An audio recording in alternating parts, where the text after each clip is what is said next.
Welcome to the Franciska Show podcast on JewishCoffeehouse.com, the show where I give a voice to Jewish issues, topics, and people. I'm Franciska Frady, your host. If you enjoy this podcast, I need your help because this show needs to grow and these episodes need to be heard by more people. And I love hearing your feedback on the episodes. So there are a few ways you can help out. Number one, share this with a friend or someone in your family, post it on a chat. Number two, rate and review this podcast. Number three, if you feel so generous, you can go and treat me to a cup of coffee.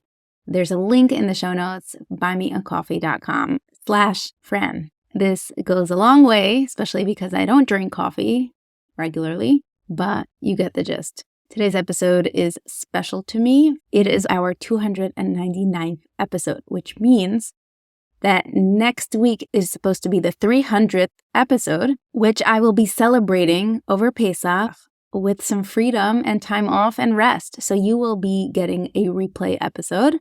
There's also a throwback episode for today, the episode we did with Shana Aaronson back in the day, the last time we had her on. So I hope you learn from this episode. I hope you share it. For my due diligence, I have to tell you, I have all these new music releases out, specifically for Pesach. We have Melody of Miriam, new music video, and a cover of Vehi She'amda of Yonatan Razal's original / Yaakov Shwekey's song. Links will also be in the show notes. Without any further ado, here we go. Enjoy the show. Shana Aaronson, welcome back to the Franciska Show. Hi, thank you for having me. So since you've been here last time, can you catch us up? And if you can add in your religious background as well. We like to have that for every guest. Okay, I don't remember the last time we spoke, so I don't know if I can fully go back. JCW. Okay. So I am the director of Magen, which is an organization in Israel, I think really the first, Merkaz Siyua, which is like the national sexual abuse and rape crisis centers. So we were the first one that worked specifically within the Haredi community and the religious communities.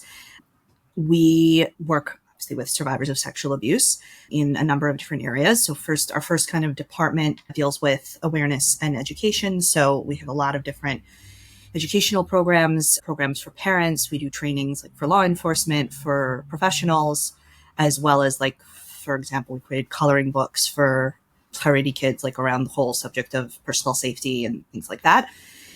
And then we have our mental health services department. So we have social workers who work with clinics all over the country. So we help people find therapy, as well as funding for therapy if they need it, as well as we run a number of different support groups for survivors of abuse, parents of survivors of abuse, for ex-wives of perpetrators of abuse. So a lot of different groups. And finally, we have our what's called in Hebrew livoy, which there is no word for in English, like accompaniment support for survivors going through law enforcement and legal processes and proceedings. So that can be like physically going with people to the police. It can be helping victims prepare for court, like understanding what it's going to be like, what the setting is and what they can expect, as well as helping support survivors through the process of going to Bati Din, if that's what they choose to do, as well as some like private investigation work in cooperation with law enforcement and the media. So that's basically what we do at Magen. We have 14 staff members now, as well as quite a few volunteers. And they are a combination of psychologists, social workers, criminologists. And you are in charge? Yeah, I'm the executive director of Magen. I grew up Haredi. My parents were from more of like somewhat of a Bal Tshuva backgrounds.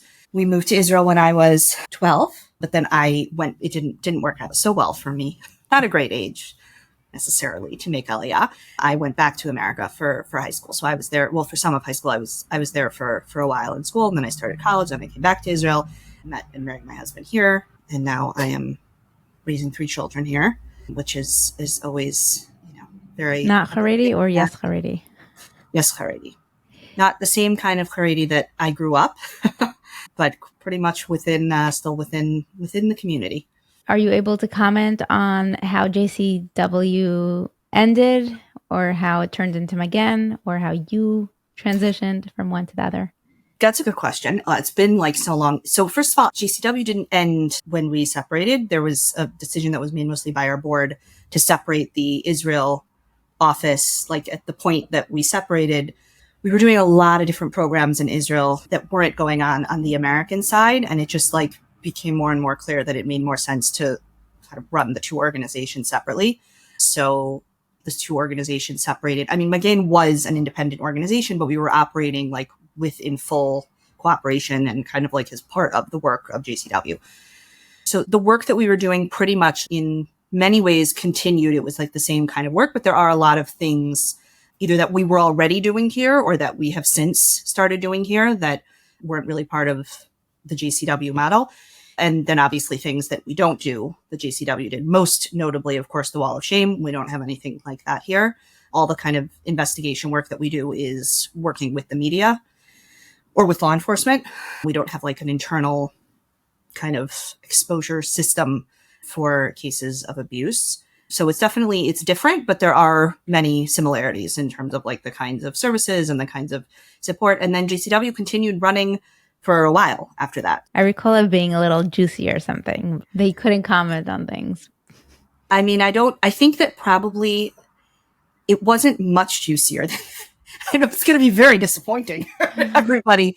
It wasn't so much juicier. I think at the time it was like it was very sensitive because when you have any sort of, whether it's like staff leaving or like any sort of moving, transition, restructuring of an organization that's dealing with such sensitive things, such sensitive content, such sensitive, support. So it was definitely very sensitive initially because there were a lot of decisions that had to be made in terms of how, also in terms of like our commitment to the survivors that we were supporting. There was like a good 6 months to a year where every single survivor that we spoke to, meaning the staff of Magain in Israel, had to tell them, like, for the sake of full transparency, we are now Magain. We're doing the same.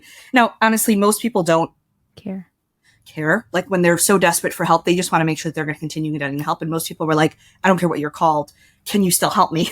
That was really the response that we mostly got. But still, there was very much like a lot of awareness on I just feel like you have to be very transparent. People need to know who they're talking to.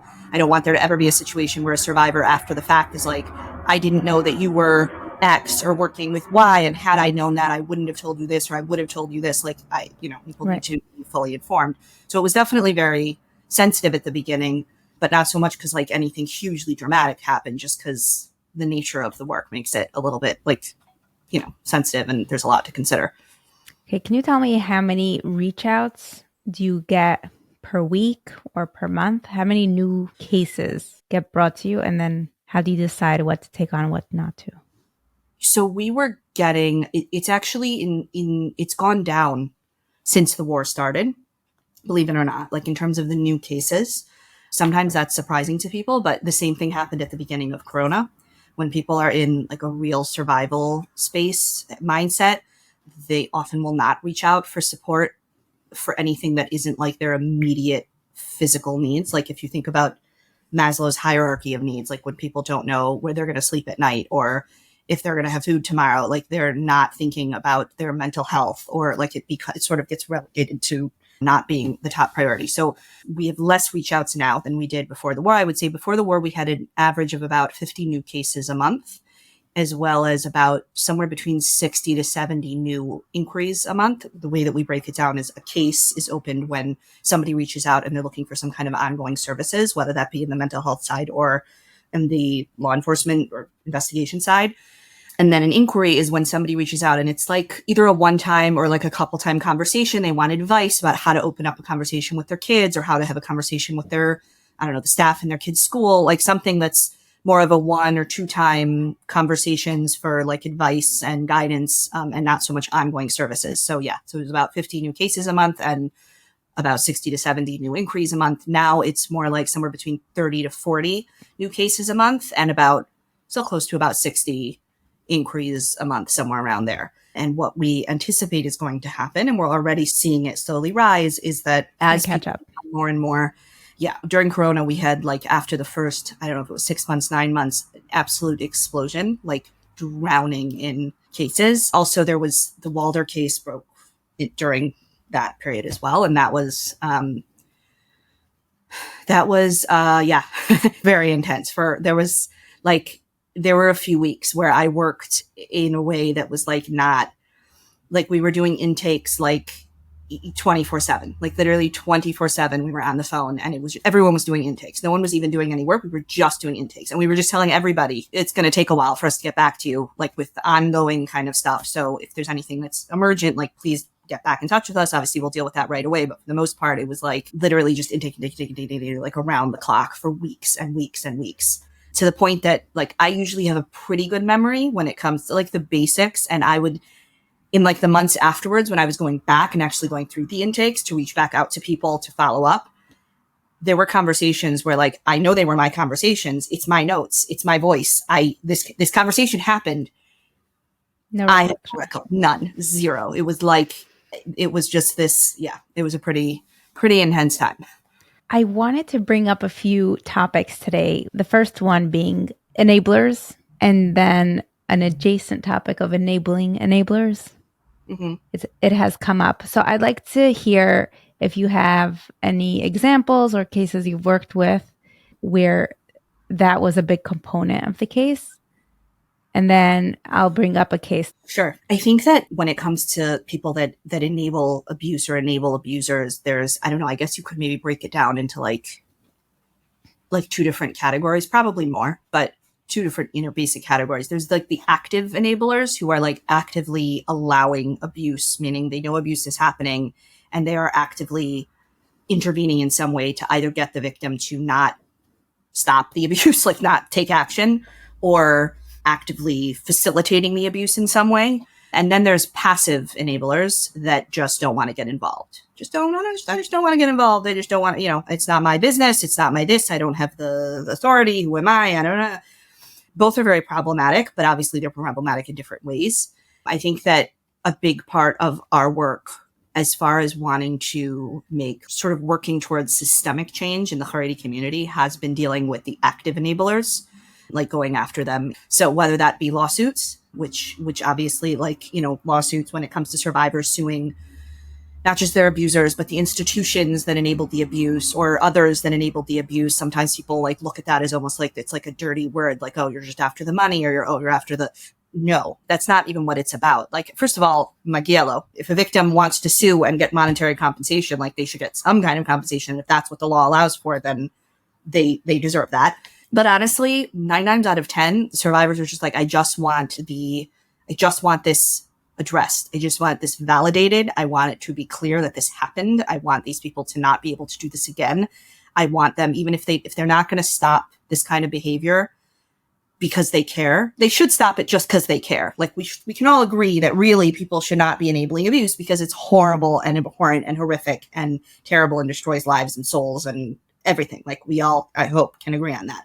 But if you can't make someone like care, you can't make people care, then you can hit them where they do care, which is often their pocket. Like that's sometimes all that people will really pay attention to. So we've had we actually, not too long ago, one of the cases that we were dealing with, one of our staff members had called up a certain rabbi pretending, this was part of an investigation, pretending to be a therapist who was seeing this girl from this school that had been abused and to see his reaction. And what was so interesting is he got really, he was really adamant with her.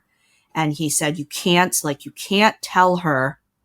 It's very important that you not tell her that the rabbis told her not to go to the police. You can't tell her that because eventually that will come out and we will all get in trouble and we'll get sued and the police will get involved. Like you can't tell her that the rabbi said not to report it. And it was the first time that I heard someone say that in those words. Like they admit, again, he's not saying what he should be saying, which is the victim should have the right to do whatever she feels she needs to do to take care of herself or whatever her priorities are. That would be what I would like him to say. But at least there was okay, I'm going to do the right thing, even if it's for the wrong reasons, because I realize I'm going to get in trouble eventually. This will come back to haunt me. Yes. So I think it's really important that the active enablers be dealt with in every way that, as they say, the hook, whatever the law allows for. should be done, because sometimes that is the only way to get something like that to stop. And ultimately, we need to deal with the enablers, because abuse is always going to exist. I know maybe that's not a nice statement coming from me. Like I'm supposed to say that abuse, one day we will eradicate abuse if we all just, but I don't have a solution or a 10 steps. It's like, and this is how we will eradicate abuse. Abuse is a human problem. It is something that has existed for way longer than we've existed. And I think that it always will exist to some degree, but we can certainly change how we deal with it as a community, and we need to do that. And so that means dealing with enablers for sure.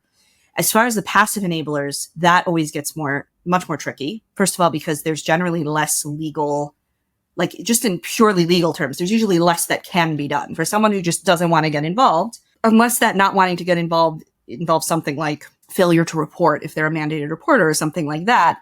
There's not a lot that can legally, practically be done. Now, there's certainly pressure. And I do think that all of us, I think that there's so much conversation to be had around the cancel culture. And, why do we want to be a world that just cancels people as opposed to engaging in dialogue and trying to make changes? Like, do we want to just cancel people blanketly? But I think that we all make choices in our daily lives, and just, as we go about it, what kind of services we're going to use, or what kind of service providers we're going to use. And we make those decisions based on all sorts of factors. It might have to do with price. It might have to do with, I once met that guy who fixes refrigerators and he was obnoxious to me, so I don't want to have him come fit. Like we all make these decisions based on all sorts of various factors. And one of those factors, certainly, if this is a priority to you, if abuse prevention and if the well-being of survivors is a priority to you, then it should be one of the factors that you consider when making a decision of what kind of, what stores am I going to shop in, and what services or service providers am I going to employ, and things like that. It certainly, I think, should be a part of a factor in those decisions when we make them. Okay, so let's talk about some cases, examples. Maybe you can bring up some examples that you've worked with, and then I have a case I would like to bring up. A really good example is the case that I mentioned that, well, I can't say which case it is actually yet, because it's going to be shared soon, but of a very prominent teacher who was abusing girls in a school. And the school knew, and that's very obvious to us, to everyone involved, to the victims. The school knew for a long time. And not only did they not address it, but they actively continued promoting her. And even at the point where she was arrested and she was on house arrest, awaiting trial for sexual abuse against her students. And it was during Corona, and they had her continue teaching by phone, because they were doing all their classes by phone. And they were like, well, it's no risk, which it might be true. There might not be a physical risk to the students in that moment if she's teaching them by phone. One could argue she can't physically touch them if they're not there. But even if you want to say that there's no risk in terms of actual abuse, which that isn't accurate, but let's say there isn't, what kind of message are we sending as a community if we have somebody who's been accused of sexual assault and rape, which are tremendous crimes and tremendous averos? Like this is against the Torah, that we have those people teaching Torah and Musar and Halacha, and that's insane. The truth is, we're dealing with another case like that right now of Yehuda Weinberg, who's the principal of Shiviti Seminary, and is the same thing. He's still running the seminary. He's awaiting the proceeding. The prosecutor's office has the case, and they're deciding how to proceed, and he is still running the school. And parents who sent their daughters and paid good money, because seminary is not cheap, to send their daughters to Israel to study, and they are being taught by a man who is currently accused of serious sexual abuse of a little girl.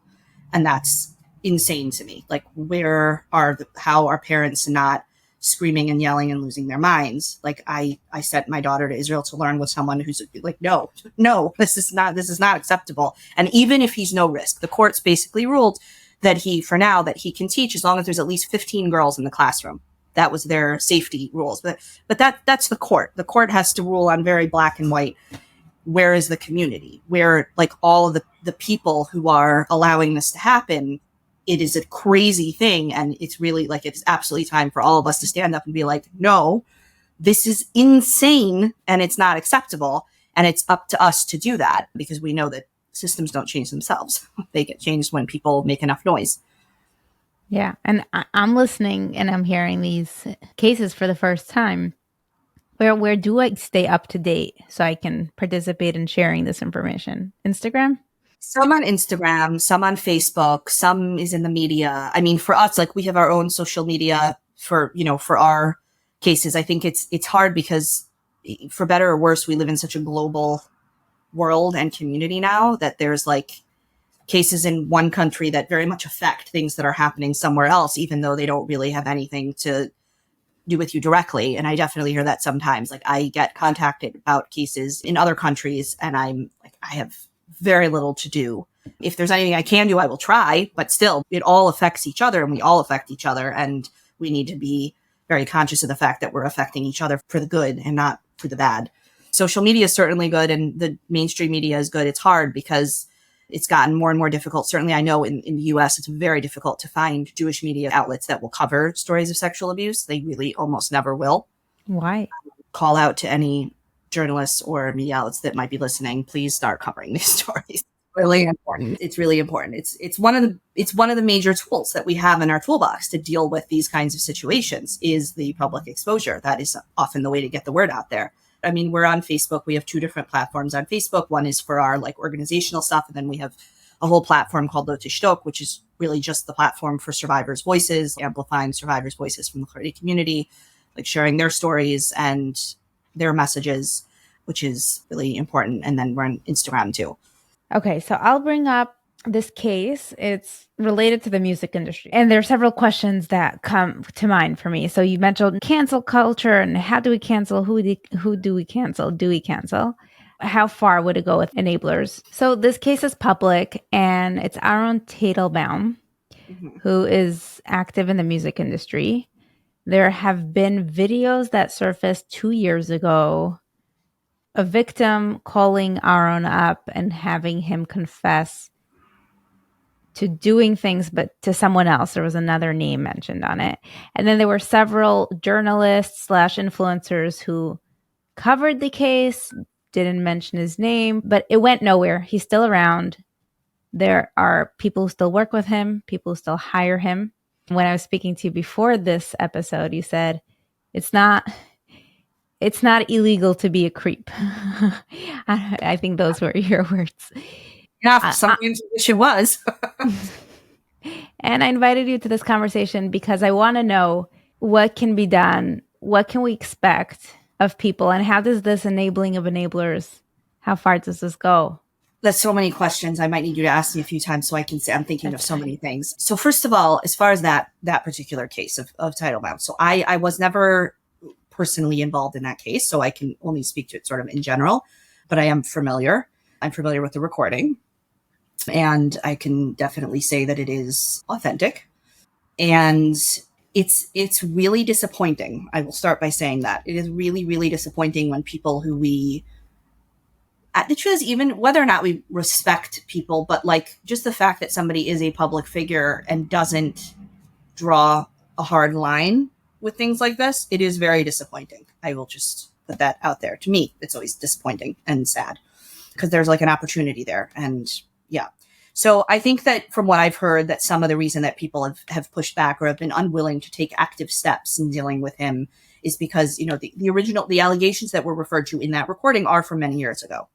I'm going to get to in a second, the difference between what's like legal and communal. There were additional allegations that I am privy to and have also seen the information about of harassment and creepy behavior that was very recent involving adults, such as women in the industry. I would not want to be caught alone anywhere with him. I will say that based on the way he talks. But that's obviously not what we're referring to in the recording. And I don't want to conflate issues, but maybe that's what I was referring to when I said that it's not illegal to be creepy. It's not illegal to be creepy, but it's creepy to be creepy. And we can make decisions about how much we want to spend time or employ creepy people. and obviously the line between creepy and harassment can be very narrow. And that line, and now I will to what I wanted to say about the difference between the law and the community, because there's a lot of things that are not illegal, but they're highly inappropriate, especially if we're talking about like as from Jews. I've started to talk about this more in like the last year or two, how I, for many years, like most advocates that work in this field from the frum community, always was like very into we don't, like, rabbis shouldn't be involved in abuse, meaning abuse should be reported to the authorities. It is the authorities' job to deal with abuse. We shouldn't be going to rabbis to get, kind of pushing back on also like the Aguda directive was of like, you have to get permission or however you want to put it from a Rav before you go to the police, and just totally pushing back on like that is not appropriate. Now that is not meaning, and it's also illegal. Telling someone that they have to go to anyone before they go to the police is illegal. You are like every person who is a victim of a crime, assuming they live in a Western country where they have the right to seek law enforcement intervention, has the right to go to the police. Telling them they're not allowed to do so, that's not allowed. But with all of that said, I think that for so long we were so focused on that we also weren't thinking about all of the various inappropriate behaviors that are not illegal, but are absolutely unacceptable, or should be unacceptable. On paper, they're unacceptable from Jews. Like, if you can't have it both ways, we can't tell Beis Yaakov girls that they will get thrown out of school for wearing skirts that are too short, and then refuse to address the fact that there are adult men who are constantly commenting or looking at or trying to look up the girls' short skirts. Like, you can't it's got to be either we just don't care. Either we are a community that doesn't care. We don't care about CS. We don't care about boundaries. We don't care about modesty. We don't care about any of those things. Or we do care, and then we need to actually care about the people that are abusing those values, which is what perpetrators of harassment and sleazy behavior are doing. So it's like we don't know. I don't think that Rabbanim should be giving directives of you can and can't go to the police. They should not be doing that. It's not okay. It's illegal. It's not all right.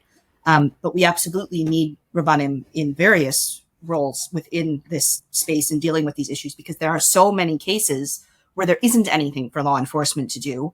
But as a community, we should be able to stand up and say, no, this is not acceptable. We are a community of values. We are a community that's very into our safeguards and our, we like our walls and our rules, and we're very into that. So like, let's actually be consistent and enforce that when it comes to people who are being really inappropriate.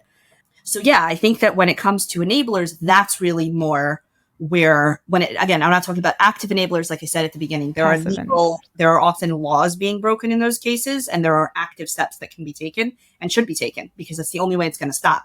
And it's the only way that they'll think twice next time when they are faced with this kind of situation again. But when it comes to the passive enablers, I think it's really more about communal pressure. And I don't even mean things like protests, or you said something, I don't remember the words that you used, about how this case has, nothing really came of it. I don't actually agree, because I think that every time that a story is told, we don't know, and I have seen this, like, you really don't know the ripple effects of where that's gone. And I think that the people that have been pushing to make sure that people are aware of this story, they have no idea. And I know how frustrating it is. I don't want to negate the frustration where you see that somebody who has been inappropriate, forget that, has been straight up abusive, but also inappropriate, more recently, is still being employed in such a public space and being employed. And that is really, really frustrating and disappointing to see. But that doesn't take away from the fact that there may be many others who have made decisions not to work with this person or not to work with that person. Or, you know what, I have a choice here between X and Y, and I'm going to go with Y because I'm not comfortable with what I've heard about X's priorities and who they work with. Like, there's a lot that we never know the full extent of just sort of the effects of the work that we do and the voices that we put out there.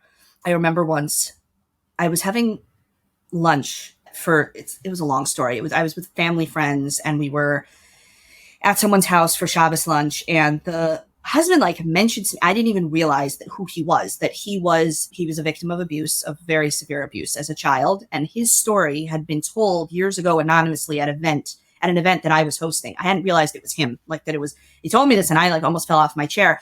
And he said, he never, because nobody knew it was him. So the story was told, and he didn't know, and it was a very powerful and horrifying story. And he was like, I'm sure that people heard it, but I don't actually know.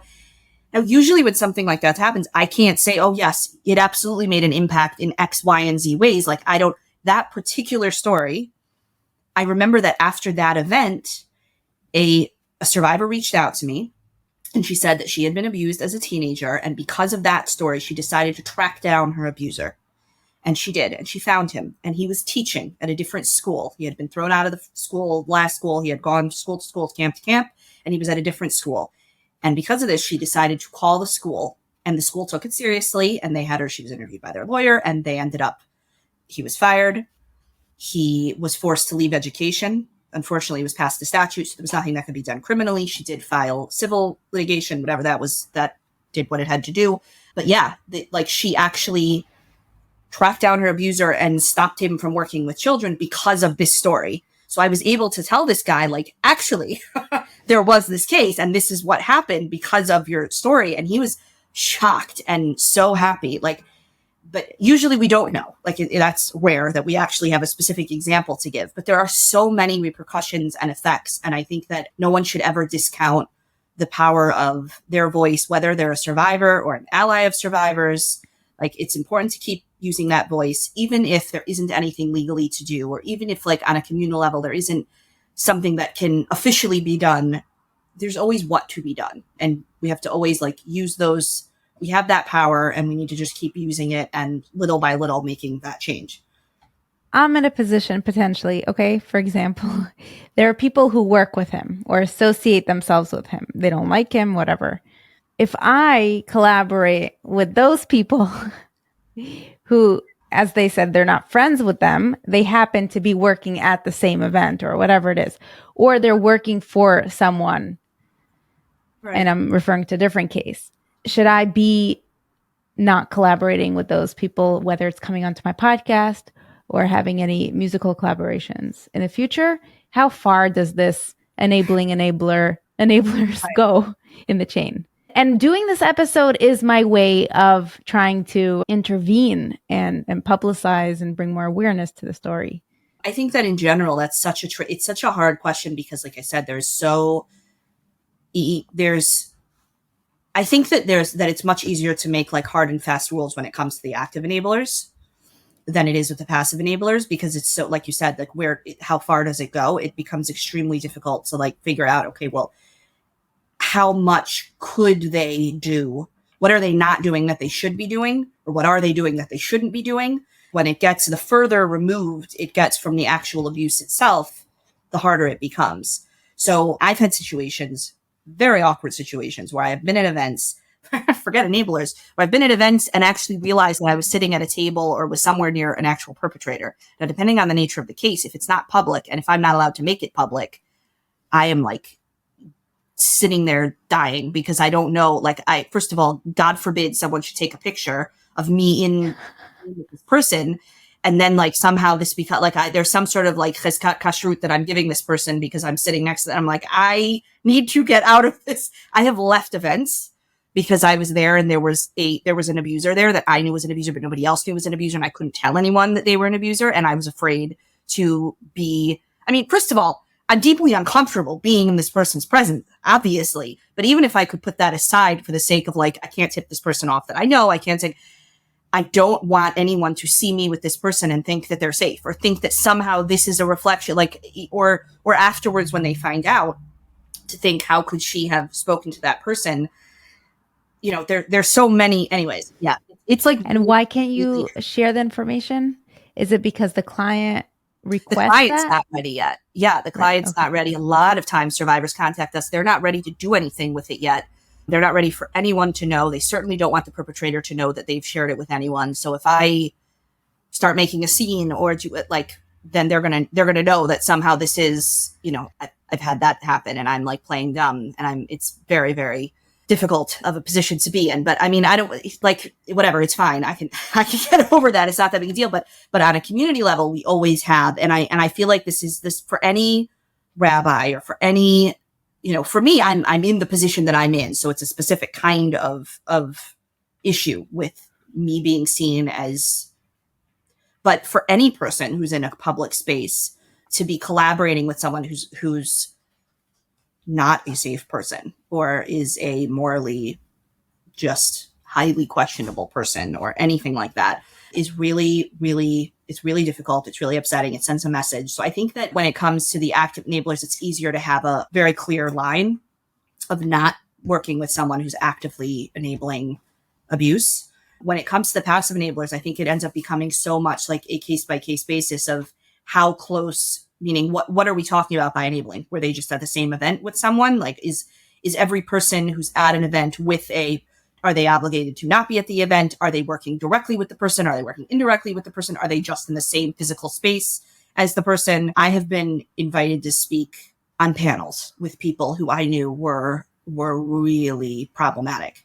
And I have had situations where I've turned down, like I've refused to go or to attend because I don't want to take a chance of somebody seeing me with this person and it saying anything about either them or anything.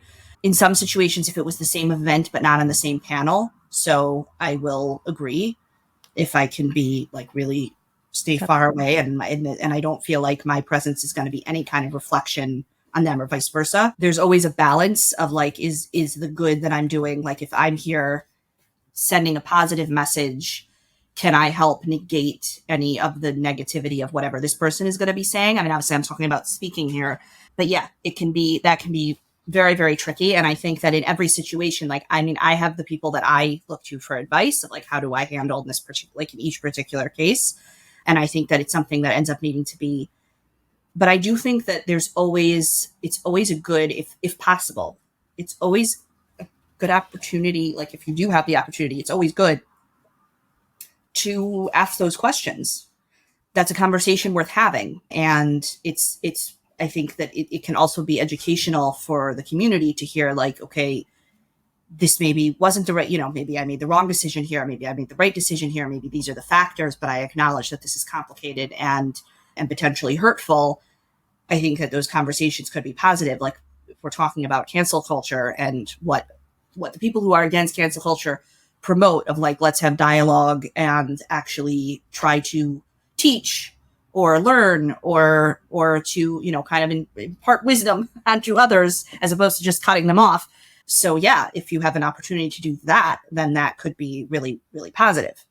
So you said something about the passive enablers, and sometimes it's rabbis saying, who am I? What can I do? Sometimes it's rabbis, but let's say it's a principal or it's a musician or anyone, an employer.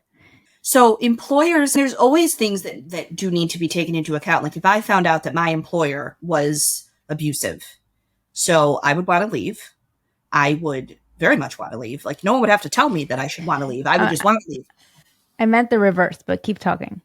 Okay. But so yeah, I would want to leave. And what would probably end up happening like, on a practical level, because I also have to pay my rent and like buy my children food, is that I would have to first find another job, which might take a little while. So I think there does have to be some understanding like of when it comes to people working with perpetrators or even working with enablers of like, there is a time frame in which I would not say like, you terrible, evil person, you are working with someone. Like people also need to live. And if they didn't know that, then they're also now probably in shock.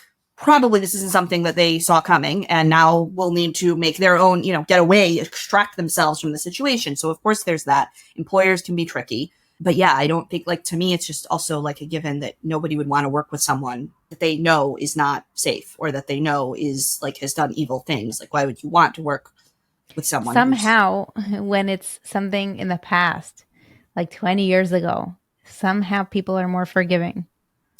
I think that people also have, and this is a more general statement about abuse in general, people often don't understand how serious abuse is. Like I think that we put, first of all, I mean, we're getting into so many different harassment sort of cheapened abuse because everyone thinks they're abused when they're harassed, and then you forget that actual abuse happens. No. I don't even think it's that. I think no, actually not at all. I think that people mentally sort of put abuse into the same category as either like thinking bad thoughts. I hear this a lot also about child sexual abuse material, child pornography, where people are like so willing to like say like, oh, it was just, he didn't actually touch anyone.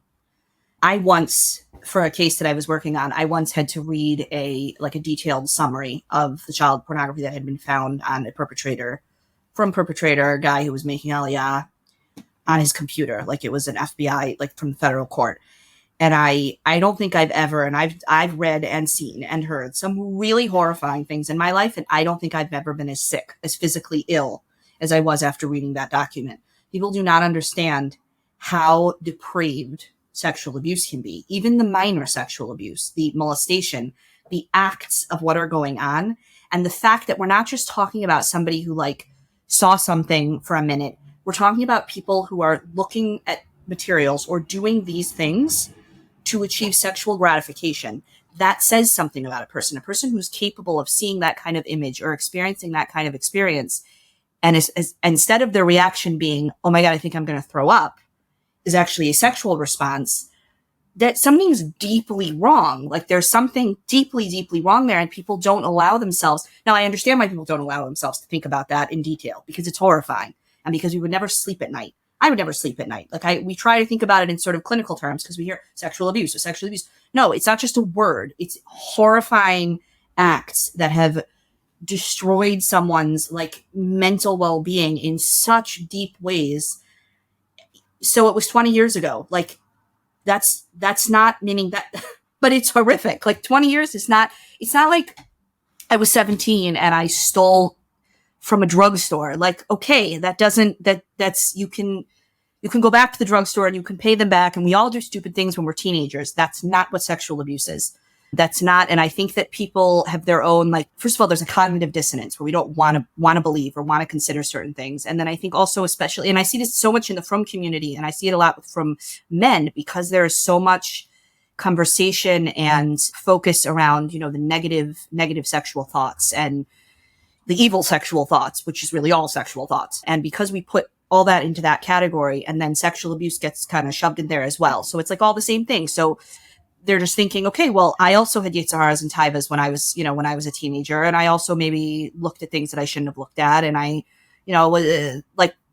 I stood outside the pool at my, the community pool, and I looked at all the people in their bathing suits, and I had impure thoughts. And that was, so it's like, okay, we've all done bad things. No, that's not the same thing. And I think that until people at least have to like take a few moments to understand the gravity of what we're talking about, it doesn't matter if it was 20 years ago. It doesn't matter if it was 30 years ago. Someone who was capable of doing something that, and I do want to it is important because I don't want to, there is such a thing as a naive offender when it comes to children and teenagers, like adolescent or child offenders, where they truly did not understand the seriousness and the gravity of what they were doing. We do deal with that sometimes. 13-year-olds who molested their 6-year-old siblings, they really didn't understand what they were doing. That happens. It is important. It is critical that it be dealt with therapy. Those children can often go through real full rehabilitation, program. Like they can really be fine and grow up to lead very healthy lives. I'm not talking about that. He was not a child. He was an adult. And that's not something that like, okay, well, you don't engage in such severe behaviors and then just be like, yeah, I grew out of it. Like that's not the same thing. I think that it's important that people understand that distinction. And obviously every case is different, and every survivor's experience is unique, and everything, I don't, it's always hard when you speak like in general terms. I don't ever want to like paint anyone or anyone's experience well, but like overall, I would say that I think that is something that's really important that people understand and grasp. And it does make a difference in terms of then how you react moving forward. Just being involved with this behind the scenes in a different case is just, you get so much information. And then, yeah. No, if people go to their Rabbanim and then you're like, who are those Rabbanim that are saying it's okay to keep working with somebody when they're publicly a horrible person and privately? So, I mean, who are the Rabbanim? It's a good question, but I think it's also like yes, there is. Because people say, I went to my Rav. That's the answer you get. And maybe they didn't. Maybe they did. But there is this accepted culture that you get a psak, and the Rav could say, don't tell anyone that you can't just go around publicizing that this is your psak or that it came from me. That's an accept. Which really becomes like baloney, because it's like you could just, I mean, like I Googled it. Like you could just say that about anything. I don't know, like, what does that even mean? I think that when it comes to like, I asked my Rav, number one, I always tell survivors, I mean, I work with a lot of survivors from the very Haredi community, like Israeli, extremely, like there's no, a lot of it's a given that many of the people that we work with are going to want to go to the Rav. So one of the things that we always talk about is that you need to understand that sexual abuse needs to be treated as murder, like as pikuach nefesh. So just like you wouldn't if you went to the Rav of your shul and you asked him about an abortion, a medically required abortion because of danger to the mother, your community Rav of your shul is not going to answer that question. He shouldn't most likely be answering that question unless he has some sort of other vast experience. If you're asking a halachic question of that gravity, they're going to send you to some kind of gadol, and not just any gadol, because the gadol hador might not know anything about the medical. Like there are specific rabbanim who have spent huge amounts of time with doctors and with medical professionals and are familiar with the actual halachic ramifications, directors. Who are the rabbis who are experts in sexual abuse? Don't ask that. I can't. Rav Yaakov Horowitz, would you say that's an expert rabbi? He wrote the book. Well, he is definitely very, very familiar with this idea, and I don't think he would consider himself a gadol. He's more no one considers himself a gadol. I've tried saying somebody, "Oh, are you a leader? Can you speak on this?" Oh, who am I? Right. No, he definitely is has a lot of knowledge and a lot of experience when it comes to abuse. I think that he has been, I've known many survivors that have reached out to him, and but I'm saying in terms of like, I'm also in Israel, so it's a little bit different. I don't think any survivor that I'm dealing with would contact Horowitz for a psak to go to the police. I don't think they would call him. No, I'm talking about enablers. Oh, so the passive enablers. When it comes to working with enablers and things like that. So let's put the first thing aside. When it comes to questions about abuse, if there is a halachic question to be asked, which there shouldn't be so many, but if there are halachic questions to be asked in the subject of abuse, they need to be asked of someone who really has a lot of experience with this, or somebody who is willing to work with professionals, like is willing to say, I don't know enough about this. We're going to need to speak to a professional. And on that basis, I will give you the halachic answer. That's number one. That's when it comes to actual abuse. In general, when it comes to like the whole, I asked my Rav, the problem is that like, who's your Rav? It sounds like that statement can be just a total cop out. I don't know who their Rav is. I don't know. But also like, if you punch me in the face and then tell me that it's okay because you asked your Rav, like, does that make it all right? Like, like Hashem created all of us with brains. We're supposed to use them. If something doesn't make any sense, first of all, why did you even go to the Rav? There's a question of like, if something is common sense, if you went to a Rav, then you were already questioning something, not sure about something. There was something that wasn't clear. And that's already like, in my mind, it's like, what was unclear to you about the situation that you had to go to the Rav? And then the question becomes, what did you ask the Rav? Because the number of times that I have spoken to survivors who were like, I asked my Rav, he said no. And I was like, but did you tell the Rav this? Did you tell the Rav this? Did you tell the Rav this? The Rav is only going to answer. You sound like a yoetzet. Yeah. I mean, I guess that is sort of what I am when it comes to abuse, because people like to pretend that Rabbanim are like, that they are the Sanhedrin, that they are Nevi'im, and that they're all knowing, and that they somehow have some direct communication with God, and that they know all the things, even if you didn't tell them. They don't. Nobody today does. And if they claim they do, they should be hospitalized, most likely, or put in jail. Nobody has that kind of all-encompassing knowledge. A Rav will answer a halachic question based on the information that you provide to him. If you don't give him all the information, he's not going to answer an accurate, like, it's... So yeah, I remember once we had a case that we dealt with where the Rav, this woman had witnessed abuse. It was a weird situation. She was on a bus. She saw into someone's yard. She saw a man molesting, it was most likely his daughter. Horrible situation. She was absolutely distraught, obviously. She wanted to go to the police. Her husband called his Rav. The Rav said no, shouldn't get involved, shouldn't go to the police. The woman was absolutely devastated. She was calling us at all hours of the day and night. She wanted to go to the police. We wanted her to go to the police. And so I said, could we try speaking to the Rav? And the husband was like, go ahead. I mean, you want to speak, you can speak to the Rav. He told me no. So we called the Rav. our staff member, all he said to him was, listen, the wife hasn't been sleeping. It's affecting their shalom bias. That's it. That was the sentence when it went that far. And he said, well, then of course you should go to the police. Like, he didn't even get into the whole, like, okay, so, I mean, I would have preferred, he said she should just go to the police from the get-go. But, like, the husband had never told the Rav, my wife wants to go to the police. She feels like it is the right thing to do, and she really can't deal with the reality that she's letting this go. He never said that. He just said, my wife saw this thing happen. Should she go to the police? That was the question. That's not the whole question. That isn't all the information. So it should be yes. It absolutely should be yes. But there is, for sure, I agree, to be very clear. It should have been yes anyway. We've had women contact us who are married to men who are abusing their kids. And we just recently had a woman, and she said, I went to the Rav and I asked him if I should get divorced. And I wanted him to tell me that I should get divorced, and he wouldn't tell me that I should get divorced. And we were like, there's no Rav in the world who's going to tell you should get divorced. No one's going to say those words. You need to, did you tell him you want to get divorced? No, she didn't want to tell him. She wanted him to just, with his like magical Ruach HaKodesh, she wanted him to tell her that Hashem wants her to get divorced. That's what she wanted to hear. He's not going to say that to her. That's not how the questions, like, people also just need to become like educated consumers when it comes to asking shilas. Like, you need to actually ask the whole question. And you also need to know when there is a question, because if something is common sense, then why do you even need to go to the Rav if you just know with your own brain that Hashem gave you that this is not good? Then just make the decision on your own. Like, if you're going to a Rav, it already implies that there's something that's not clear here. So then the question becomes like, was the question asked as, do I have to leave this job? Was it asked as, should I leave this job? Was it asked as, what sort of message does it send if I don't leave this job? Like, I don't know what that question was.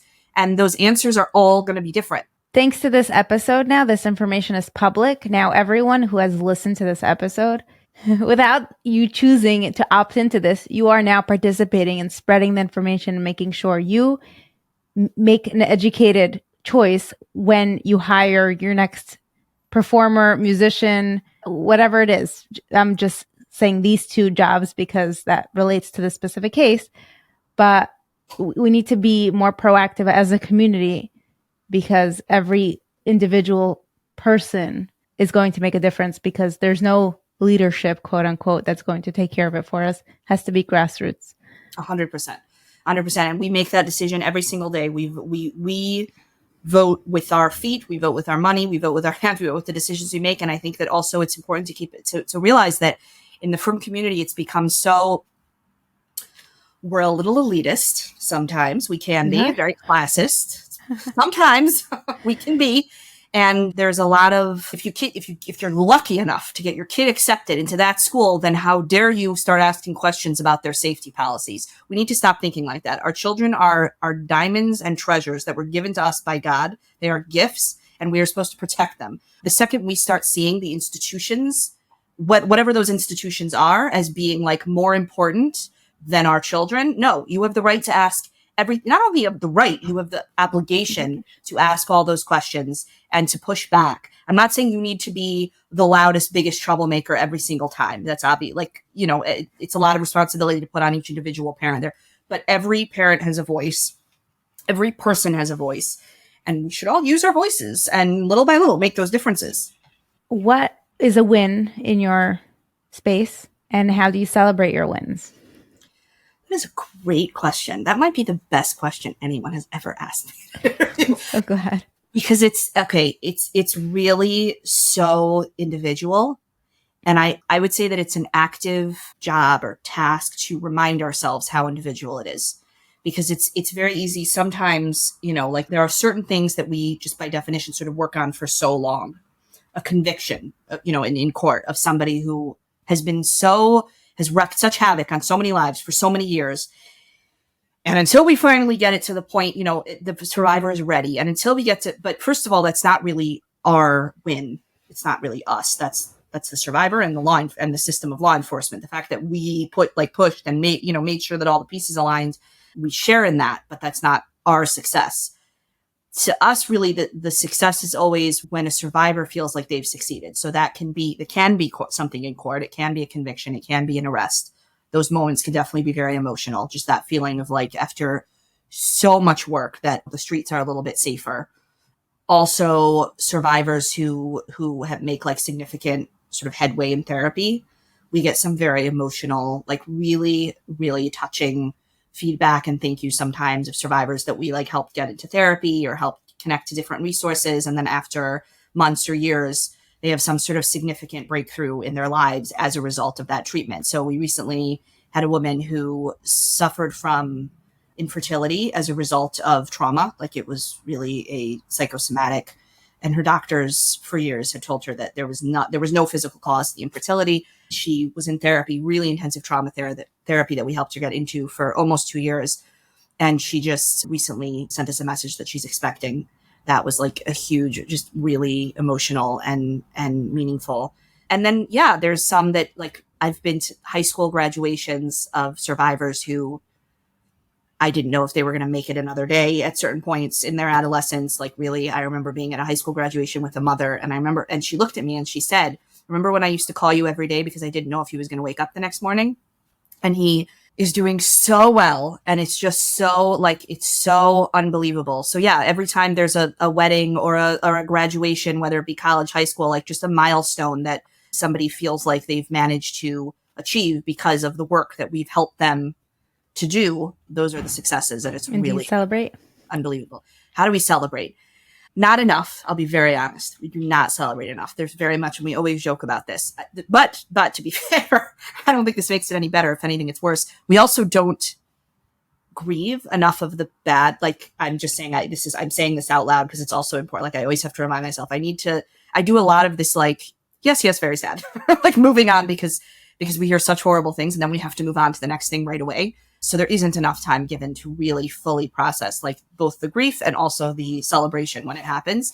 But yeah, mostly it's with others. I think it's very like, we have a very active WhatsApp group for our staff, which is like less of the official work stuff that we have a system for, but just our happy moments of, new babies, of, that when survivors send us pictures and all different things like that. And we really like talk a lot in there, and there's a lot of celebrating, and we always share it. Even like I've been working in this field for a while now, and some of our staff are newer. So a lot of the times it's like, I'll share stories that are about survivors that they don't even know because it was like from a while ago, but it's so you can just see in their reactions also that there's so much of a feeling of shared effort and shared working towards this goal of just wanting survivors to feel like to realize that they're not alone and to feel like they're supported and to be able to get through all these milestones in life. So that's very meaningful, and we can do that. Thank you for coming on, Shana. It was great speaking to you as always. I'm glad we finally made it happen. I feel like we talked about this a few times over the years. Do you know about the book called The Case Against the Sexual Revolution? No. It's written by Louise Perry. I just finished the audio book version. It shook me. The idea is liberal feminism and the whole empowering the woman and her sexuality. And she dismantles all that and says how it's all horrible. If you're watching pornography, you're watching people being raped, and prostitution is not empowering, and sex work is not work, like all that. My comment is adjacent to this, is like Law and Order, media that's helping victims in a world of liberal feminism and just Western liberalism. The cases you get are usually not like, I was drunk and making stupid decisions and it got violated. It's more the hardcore, old-fashioned, traditional people in clear power, minors. Because you're in the frum community, do you have less of this liberal feminism, like Law and Order, SVU type cases? So first of all, I mean, I was a pretty religious Law and Order watcher until my started having issues with my Hulu account. So I haven't watched it in the last couple seasons, but I think most of their cases are pretty black and white, but they definitely do. I mean, part of the idea of the show is like challenge all the different conceptions and misconceptions and beliefs that people have about abuse and about rape. I think that, yes, first of all, because we're in the frum community, on the one hand, that is the case, but not necessarily. I think it's a misconception. I think it's a myth that is such a huge number. Like the vast majority of cases of abuse that get reported in general are abuse. Like abuse took place there. And this is like a whole conversation in itself. I remember once, shortly after I had my daughter, there was like a lot of conversations that were going on online then about how like, stop teaching your daughters how to avoid being raped and teach your sons about how not to rape. Okay, well, and I really, really resented that because I just felt like, well, what if I want to do both? Because what if I want, and what do I mean by that? I don't mean, first of all, obviously I, being who I am going to teach my sons not to rape. Like that's like a kind of a crass way to put it. I'm going to teach them about what consent is and what boundaries are in all areas, not just when it comes to sex. Like this is a misconception also that people have, that in the frum, you can't talk about, like, what is there to talk about consent until marriage? There's no sex. No, it's not consent. It's not just about sex. It's not like, there's so much more than that. And there's so much. And I can assure you that my boys who are yeshiva boys, and they are so many conversations around concepts of like the topics of consent and boundaries and behaviors and lines and protecting people's lines and understanding body language and without ever really getting into sex specifically. Like this, it's so important. Also, I am going to teach my daughter all kinds of things. Now, I'm not going to teach her that she needs to wear a long skirt because wearing short skirts is why people get raped. No, I'm not going to do that because I don't believe that's true. I don't believe it. It's not true. It is factually, like there's been research done about what women that were raped or assaulted were wearing. There is absolutely no correlation between women who are wearing more provocative clothing being raped to women who are wearing full garb in, head to toe. But I think that there's such a thing as smart, if you are a woman and you are out with friends, not leaving drinks unattended or not leaving, like there are things that you can do to be smart. That's not to say that if you didn't do those things, then you deserve to be assaulted, God forbid. Like the responsibility for assault always lies with the assaulter, always.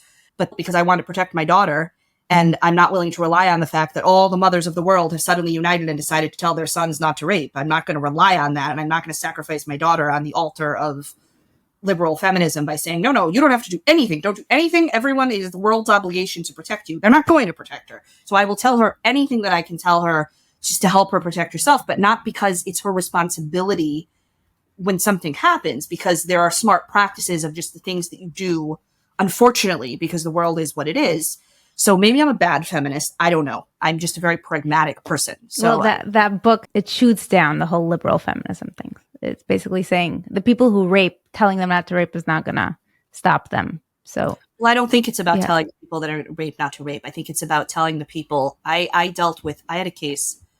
It was before I even worked here. I used to work with at-risk teens and like in a program for girls at risk. And there was a case that was one of the most traumatic and also life-altering, mind-altering cases that I dealt with, which was there were two young women that were in this program, and they went out together. One of them was going to see her boyfriend. She brought her friend because the boyfriend was bringing his friend. He wanted someone to hang out with while the friend that went with her was not interested in hooking up with this guy. That's not what she was looking for. This was not like, she wasn't interested. And basically, I was the staff person on call. The next morning, she came in and she had marks all over her body. She had been assaulted by this friend. And the friend, the female friend in the program, so she initially was really pressuring her, like, not to tell us because she didn't want, her boyfriend was pressuring her that his friend was going to get in trouble if she told. And I just remember that part. What he did was bad enough, but he is a criminal. And I've somewhat followed this guy over the years. I believe he's a criminal. I don't think, like, he's a person who, I don't know what can be done for him. I'm not even going there. But it was the friend, and this is very apropos, maybe a good ending for enabling, about enablers. The friend was like your very kind of typical 19-year-old, semi like at risk, half OTD, semi yeshiva guy. And I remember him speaking to, we finally, like, he had a conversation with one of the directors of our program, because I was like, you got to get this guy to shut his mouth. Like, he needs to stop pressuring his girlfriend to pressure her. Enough. We're reporting this, and he needs to shut his mouth. And he spoke to him. And I remember this guy said to the director of the program a statement that I will never forget for as long as I live. And it has really, like, it completely changed me. He finally said, after like a prolonged conversation, okay, fine. So he got a little bit rough, but who doesn't like it a little bit rough? And that, to me, and this is a guy who, like, he grew up from, and now he was hanging out with girls, and he was like, the criminal was the criminal. This guy is like the normative guy. Guy was like, he was by all accounts a nice guy. He was the guy that like, if he came home dating your daughter, like you wouldn't fall off your chair. Like he was a decent guy. And this is what he thought. Like he actually believed that this was like, okay, it's not the night, like he didn't treat her so nicely, but like, it's not like the end of the world. Like we're making a big deal out of nothing. And that was when I was completely like, we're broken. We are broken. If these are the messages that our boys that were raised in the frum community with values of modesty or whatever that we're supposedly being raised with, if this is what he thinks, then our system is broken.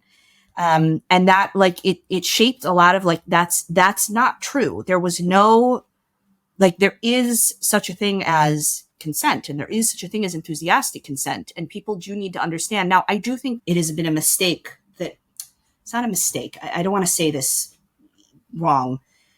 I think that there's the way that victims were treated for so many years, decades and decades and decades of such mistreatment and such intense, like, you know, of you don't have a voice and your voice, there's been a necessary pushback of like how we present all of these issues. However, the challenge with that is that we've often fallen into this idea that like, every topic around sexual abuse, anything relating to sexual abuse is black and white. And that's not the case. There is such a thing as gray areas, especially when it comes to adolescents, where people don't understand dynamics, where people don't understand where and I have dealt with a couple cases like this, where a guy really genuinely believed that if I mean, it wasn't okay what he did, but he really didn't understand that what he had done had caused such trauma. He was pushy and she eventually agreed after like a couple times. She said, yeah. And he was like, but you initially said you were going to be Shomer and then you weren't, or whatever. And he was pushy and she said, okay, fine. And he said, but she consented in the end. And we said, but she said no twice until she finally consented. Now, is that a case that the prosecutor's office is going to agree to prosecute? No, they will not. They will not prosecute that in the end. Contrary to what SVU might tell you, the prosecutor's offices will never take those cases because they're just too hard to prove. It's not worth it for them. Did this guy deserve to sit in jail? I personally would have liked if he sat in jail for at least a couple days, because what he did, he caused unbelievable trauma, and he pushed, and that's not okay. But I don't believe that he is evil or that he realized what he was doing to her. Like, I do think that there can be that room for what I called before, the naive perpetrator, especially when it comes to kids and teens, where they really don't understand the gravity of their actions. And that's on us. I felt like the perpetrator in that case is the educational system, is the adults who are giving toxic messages to youth. But that's not the same thing. That isn't the same. And I think that we get lost sometimes in the, like, once in a while, there will be a case like that. For the most part, you know, if a woman is, or a man, and can also be assaulted. I remember once supporting a survivor who was a guy who said, I know it's nerdy and I know it's whatever, but I did not want to have sex until I was married. And I went with my friends to a lot. He was in yeshiva over a weekend and he got really, really drunk and he woke up with a girl in his bed and he did not remember what happened. And he realized that she must have had sex with him and he was horrified and felt violated. And then of course also couldn't tell anyone because he felt like, because everyone was just going to laugh at him because, like, you don't complain about waiting about but no, he had a value and that was a violation and it was not okay.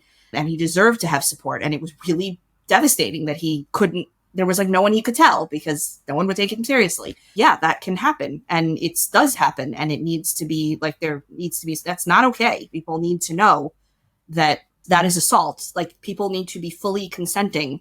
I do think that pornography I don't think that saying people rape because of porn, that's, again, it's like a cop out. Like, you don't just blame other, but I think that too many parents now allow their children to get their sex education through porn. Like, they don't understand that. I think we all need to realize that our children are probably going to be exposed to pornography at some point, whether by themselves or by somebody showing it to them. And if we don't give a context to that, and if we don't explain to our children whether we want them to be seeing it or not, that what they're seeing is highly problematic, not just because it's not SNES, not just because of Shmir Sinai and Shmir Sabris, but because what's going on there is fake, it is staged, it's not real. It represents a dynamic which is generally very power distorted, generally against the woman, women are generally being, I mean, that is all true. That is all true. And there's a lot of research to back that up. A very large percentage of women in adult film industry are being exploited, whether it's all of them or many of them, I don't know, but it's clearly a field with a lot of like, that's highly, highly problematic. But I don't think it's just like they're too sexualized, so they rape. But I think that there are incredibly unrealistic. I mean, just for example, I remember watching a TED talk by an educator who's done a lot of research about the effects of pornography on adolescents. And he was talking about the concept of no hand sex. The fact that in pornography, because they need to be able to see the genitals, that is generally the focus, there needs to be like a close up. So feet and arms tend to get in the way. So porn stars learn to do everything that they're doing with their hands behind their backs. You don't always see that. I mean, you don't see it. They're not meant to be in the frame. And that, he said, just that little detail alone is so misleading and is so inaccurate, because that's not how real humans, certainly loving humans, have sex, with their hands behind their backs. It's not how sex works. And it creates such a distorted picture for boys and for girls of what is acceptable and what should be okay and what's supposed to work and what's not supposed to work. So I think it's incredibly dangerous to allow children to be, but not because of what, I don't think, like, people fall into like, well, they're hypersexualized, so people are going to rape. No, it's because they're being given toxic messages around sexuality, and they're not being given any context by parents or educators about boundaries and consent and all those things. Like, yes, that is creating a culture, and that absolutely, that creates a rape culture. Well, I think you're going to love the book or hate it, but yeah. Both. I mean, it sounds important. It certainly sounds, I do think that's an important conversation to have. I just often find that people often do fall into the extremes on both ends with those kinds of things. Like the statements of the Me Too movement has taken it too far. It's baloney, not because I certainly believe that it's possible that as a result of the Me Too movement, there have been some women out there that have done crazy things. Like it's entirely possible. There are a lot of unstable people in the world. They do all kinds of things that could have happened. But if you put it on balance in terms of the number of cases and the number, like false allegations are such a tiny percentage of the actual reports that are made, such a tiny percentage that focusing on that is like focusing. I have a friend whose brother was killed in a car accident because his seatbelt was buckled. In that particular instance, because of the way that the car crashed, had he been unbuckled, he might have survived. He died because he was trapped by his seatbelt. That is incredibly rare. And starting a campaign that people shouldn't wear seatbelts because of this person, who I'm sure it does happen. It can happen, but we're talking about like such a small percentage of the cases. We always need to deal with, the majority. That is obviously what we have to be looking at here. And if the vast majority of cases of abuse are real, and in the vast majority of cases of abuse are never reported because the victims won't be supported or feel that they won't be believed, then that's where we really need to be putting most of our energy, not on the 2% of the cases. That's not to say they shouldn't be dealt with when they do come up. Of course they have to be dealt with. But as far as like communal attention, we're missing the point. Thank you so much, Shana. So Sure. great talking to you. We'll be in touch. You too. Thank you. Thank you for doing this. Thank you for sticking around until the end. Make sure to go and listen to our first episode with Shana Aaronson if you'd like.